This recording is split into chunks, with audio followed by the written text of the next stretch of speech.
संयुक्त राज्य अमेरिका का द्वितीय विश्व युद्ध में आधिकारिक प्रवेश जापान के सहयोगी जर्मनी और इटली ने इसके तुरंत बाद अमेरिका पर हुए युद्ध की घोषणा की। इस हमले ने अमेरिकी लोगों को पहले कभी नहीं देखी गई एकता में बांध दिया।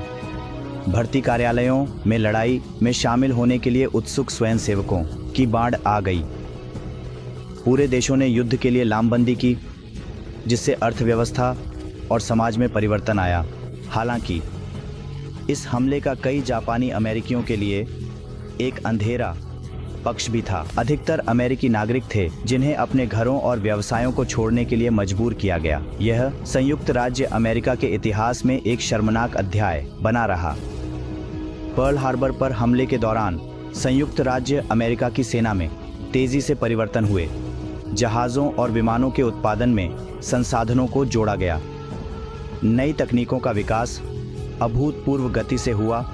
इस हमले ने सैन्य रणनीति को भी बदल दिया, जिसमें विमान वाहक के महत्व पर जोर दिया गया। भारी नुकसान के बावजूद हमले ने जापान के मुख्य उद्देश्य को हासिल करने में असफलता का सामना किया।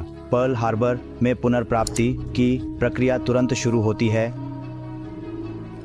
जैसे जैसे युद्ध आगे बढ़ा, जापान के खिलाफ स्थिति बदलने लगी। जून 1942 में मिडवे की लड़ाई प्रशांत में एक महत्वपूर्ण मोड़ थी। अमेरिकी बलों ने 4 जापानी विमानों को डुबो दिया, जिससे जापान को ऐसा झटका लगा जिससे वह कभी उबर नहीं सका। पर्ल हार्बर अमेरिकी इतिहास में एक शक्तिशाली प्रतीक बना हुआ है। यह दुखद हानि और राष्ट्र की दृढ़ता दोनों का प्रतिनिधित्व करता है। अब चलिए मानव इतिहास के सबसे अंधेरे अध्यायों में से एक की खोज करते हैं। एक ऐसा समय जब लाखों निर्दोष जीवन को व्यवस्थित रूप से मार दिया गया। हम होलोकॉस्ट की भयानक घटना के बारे में बात कर रहे हैं। होलोकॉस्ट 1933 में शुरू हुआ, जब एडोल्फ हिटलर जर्मनी में सत्ता में आए।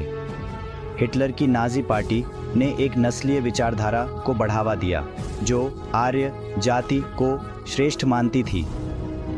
उन्होंने यहूदी, समलैंगिक और अन्य को हीन और जर्मन समाज के लिए खतरा माना। नाजियों ने यहूदियों के खिलाफ भेदभावपूर्ण कानूनों की एक श्रृंखला लागू की। इस कानून ने यहूदियों को उनकी नागरिकता, नौकरियों और बुनियादी अधिकारों से वंचित कर दिया। 1935 में न्यूरनबर्ग कानून पारित किए गए ताकि यहूदियों को जर्मन समाज से अलग किया जा सके।